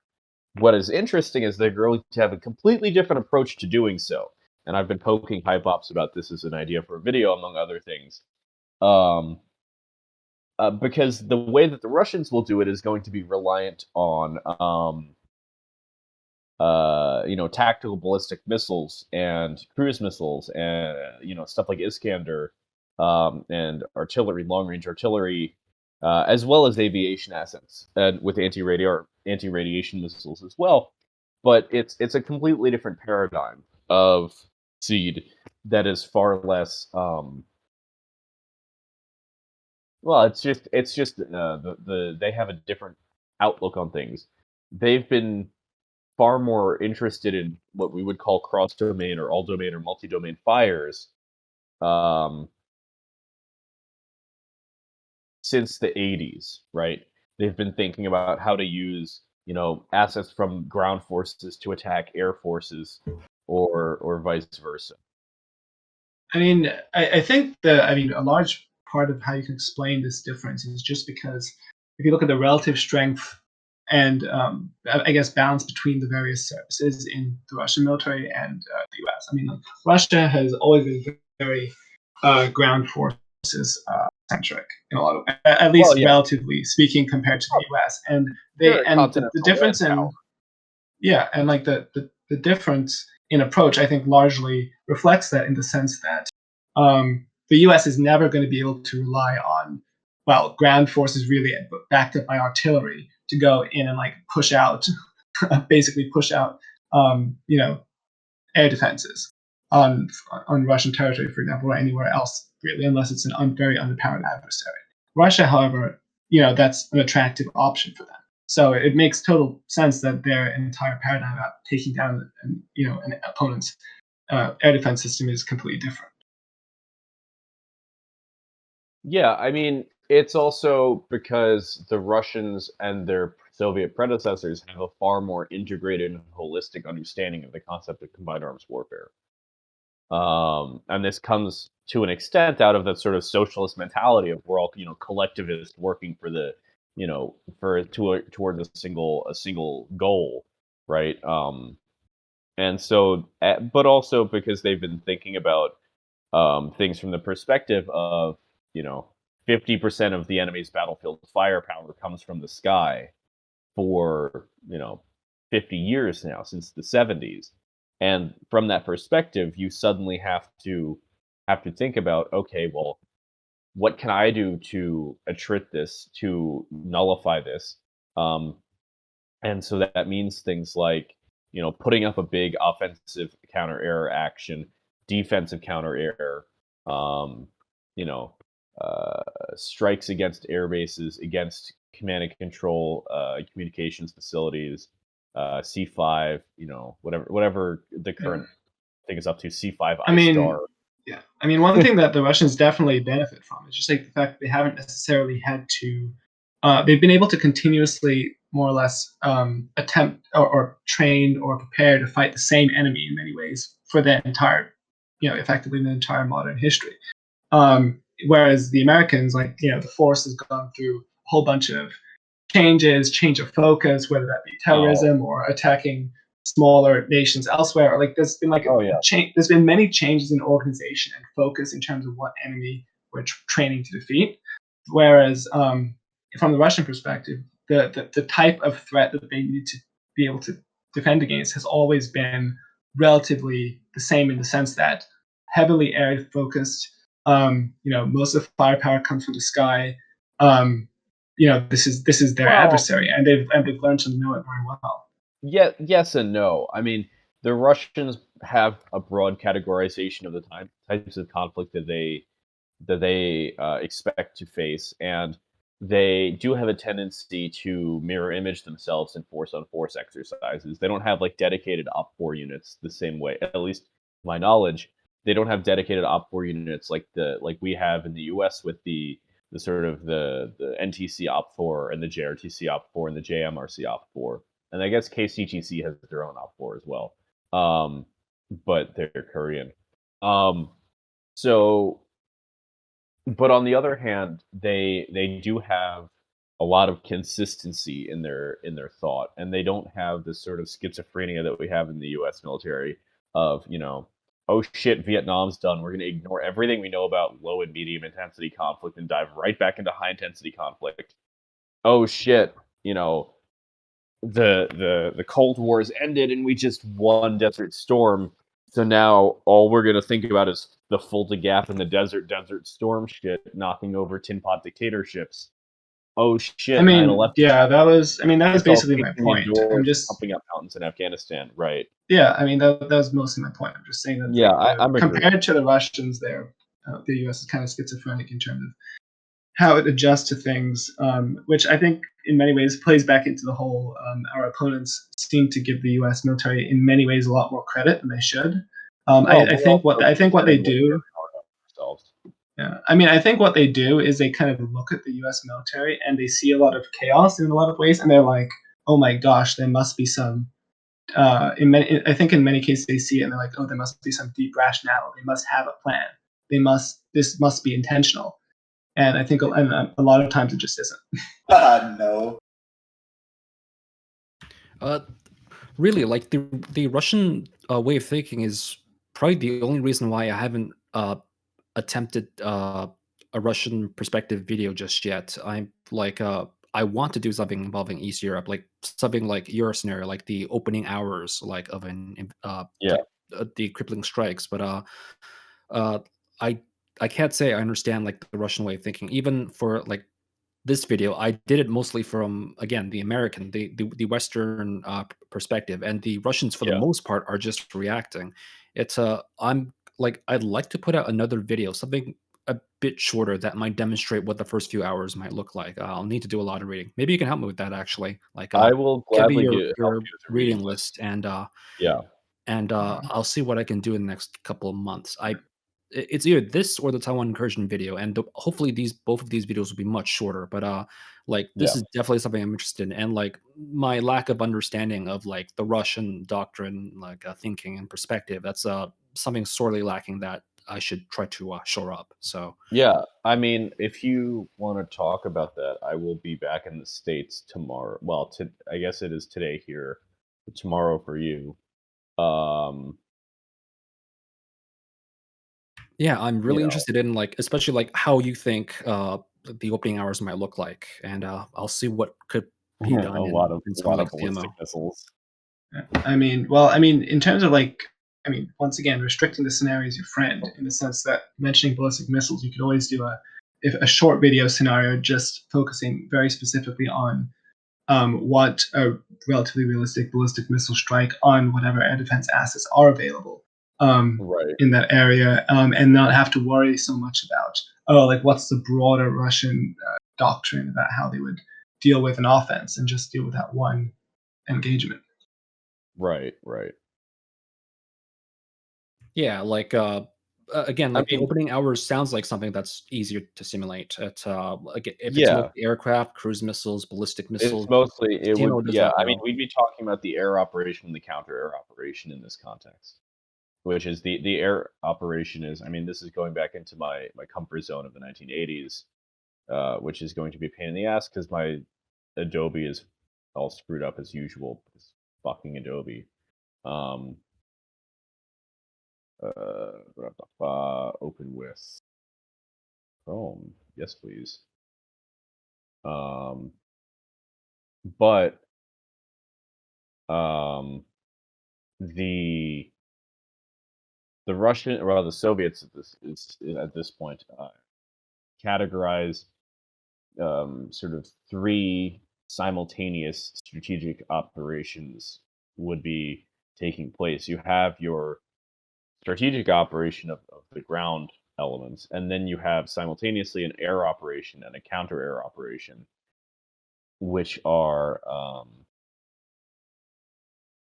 the goal of the air operation is to hold on. Let me get a quote so that I'm not, just sort of shooting from the hip. I'm trying to vamp.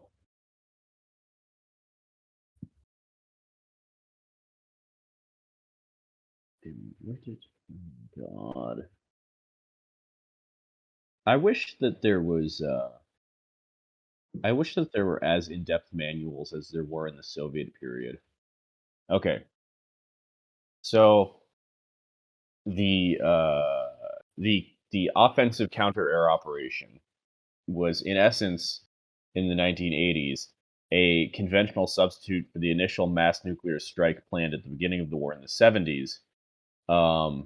And victory in the air to the Soviets and to the Russians is seen as an absolute precondition for victory on the ground. Now, victory can look like many different things. In the context of with NATO, victory can look like just denying NATO the ability to use their air assets to the extent that they desire. So yeah, so the missions would be prioritizing, destruction of enemy air power, attacks on enemy industrial complexes, infrastructure complexes, the elimination of the enemy's long-range precision fires capabilities, and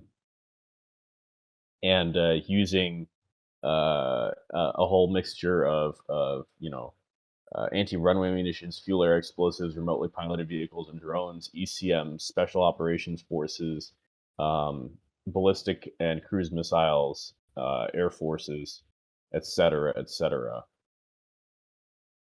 And then simultaneous to that, you have the Front Air Defense Operation, which is a component of a strategic operation unifying the air defense assets in a theater of military affairs, both aviation and ground-based, with the objective of defending friendly forces, allowing them freedom for maneuver, and contributing towards the achievement of air superiority. The aim is thus more modest than that of the air operation, and it is mounted after the air operation to defeat the enemy's residual air capability. And alternatively, it could be instigated when the Soviets do not hold the initiative in the air, either because the enemy has preempted them or because the air operation has been less than totally successful and air superiority is disputed. While more defensive in nature, it does not exclude enemy action, etc., etc., if that makes sense. I mean, that just sounds like, I mean, obviously it's important context, but I mean, this is more relevant in the sense of a potential more in-depth video that actually tries to, achieve some level of realism, rather than a shorter video, which is just, a tactical instant in time, which appears to be what the potential scope is for That's fair. I mean, videos in the near future. My point is that in terms of if you want something that is going to be just sort of a little slice of life, that's definitely doable. But I think it would make sense. Well, the things, my area that I love talking about is operational and strategic matters, especially operational matters. So sort of theater down to sort of divisional level. So I recognize that that's where my passions lie, but it's also a scale that is sort of awkward because it's between the nice, easy, purely political side of things and the nice tabletop wargameable side of things at the tactical end. But yeah, I mean, I'm sure HypOps, I'm going to speak for you. I'm sure you'll get there eventually to building up the size of these scenarios to ones that justify that kind of more comprehensive analysis of what might happen. yeah, that's the goal. The scenarios have been growing in complexity, and I hope to show even more impressive things will come the next video.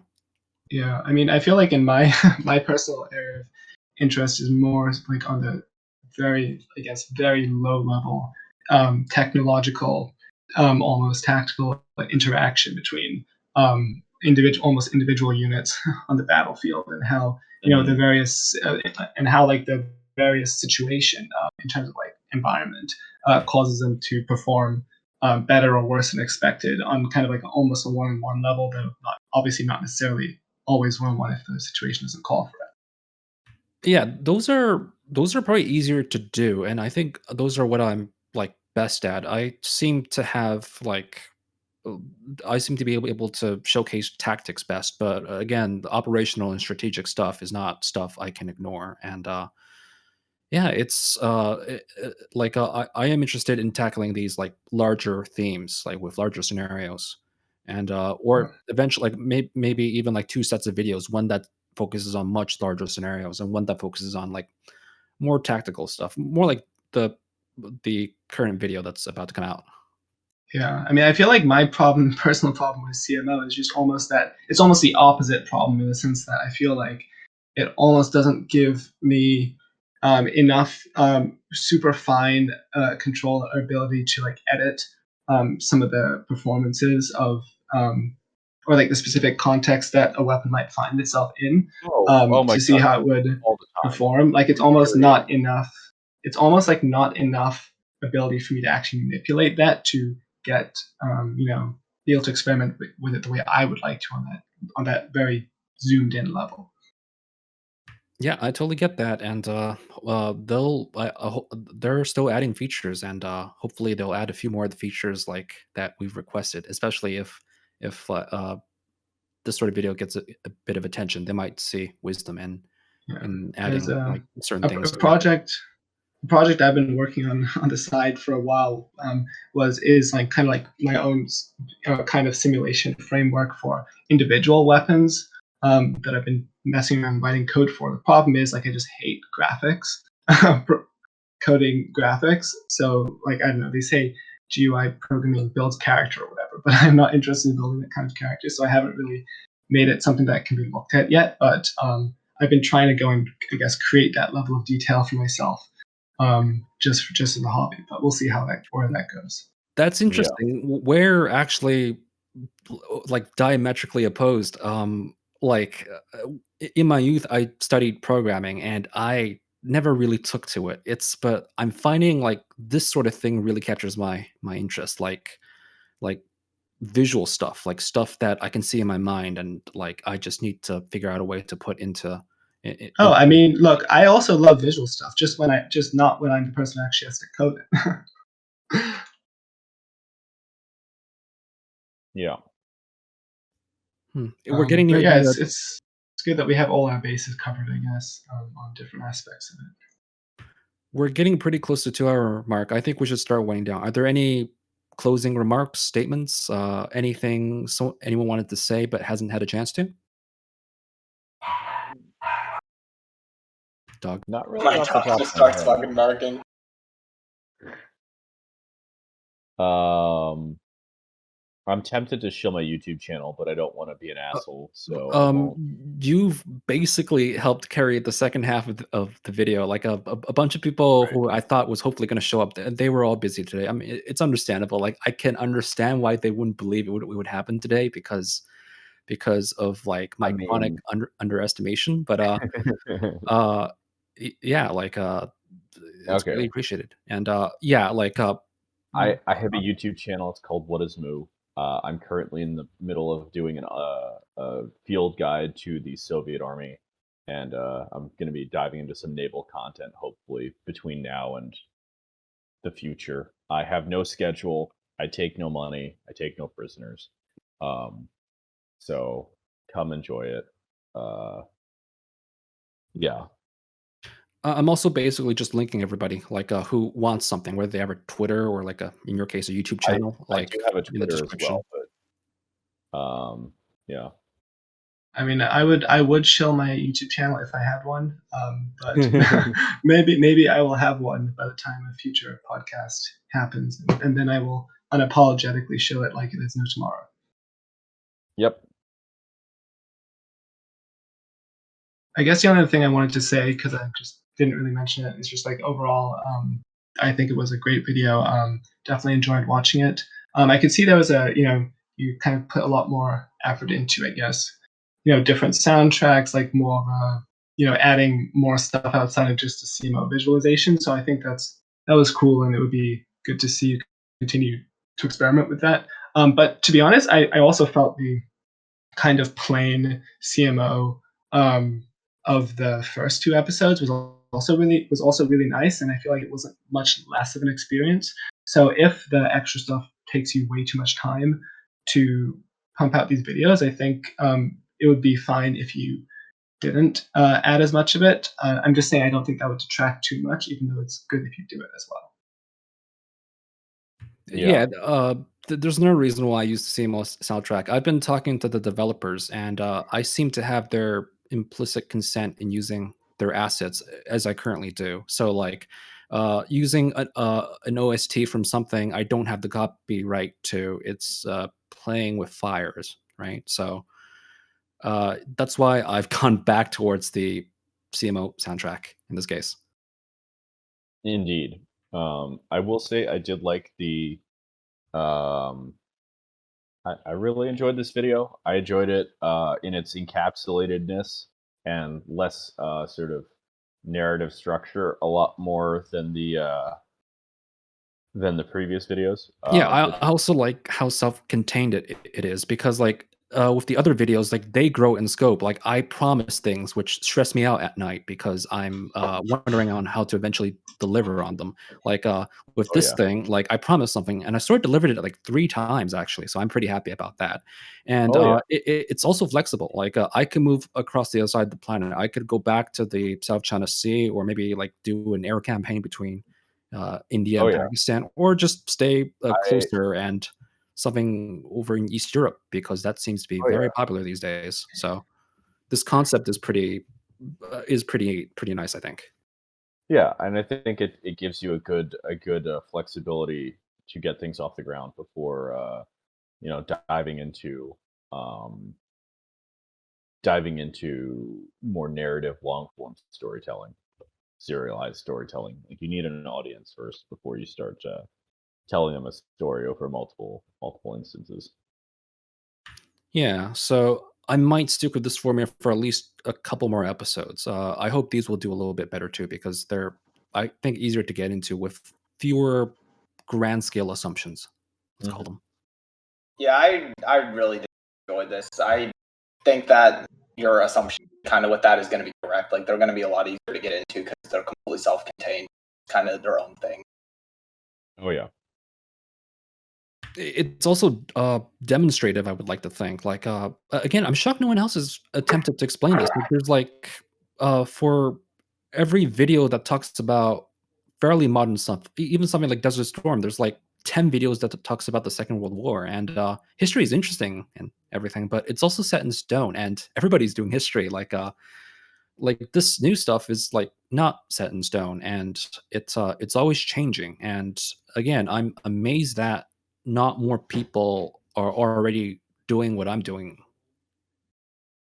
it's definitely peculiar. I think part of it is just the not a lot of people know what the fuck is up with this stuff, and not a lot of people care to tell others because these are very complex.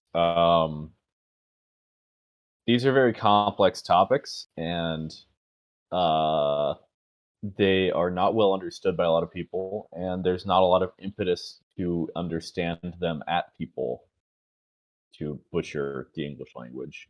Um, because I think it's just assumed that this is a specialist market and that there's, people don't have a huge interest in it, or that it's so reductive that it becomes what is it? I have a friend that we call it a lies to children hour. So, Yeah, I mean, as HypOps said, I think that because it's set in stone, that's why like historical stuff is a lot better. Just because like better also, for content is just because it's easier to do like I on will their say, end. as a historian, that is absolutely a lie. History is not set in stone. And anyone who Revisionism. tells you that is a charlatan trying to lie to you. Um, I'm History being changes conned. all the Yeah, I probably You misspoke are. there, but No, no, no, you didn't. You didn't. It's a common misconception, and I'm not going to go into a 3-hour rant about historical methods. But anyway, yes, history is complex and changes all the time. okay. I think that about wraps it up. Okay. I guess I'll Yep, see you guys later. sounds good. Yep. Yep. Have a good day, Yep, night, whatever time it is. Time's fate. yep. Go get some rest. It was fun talking to you guys. Yes, thanks for having me on. Yep, thanks as well. Bye. Okay. Yep. Are you done recording? Yeah, I'm probably just gonna cut like right now.